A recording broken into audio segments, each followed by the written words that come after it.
سلام بچه اومدیم اینجا توی این خونه یک کمپریز کنیم که یه اسکواد ریخت رو سرمون. اولیشو با شاتگان زدیم، البته فقط ناک شد.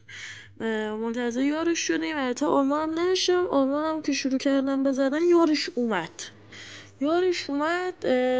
دیگه حالا بقیهش رو خودتون ببین چه اتفاقی افتاد.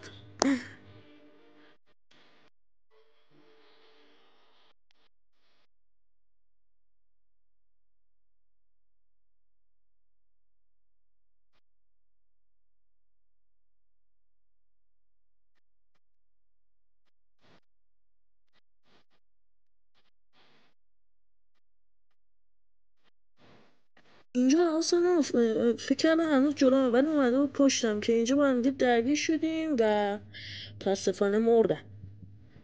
لایک کامنت سابسکرایب یادتون نره.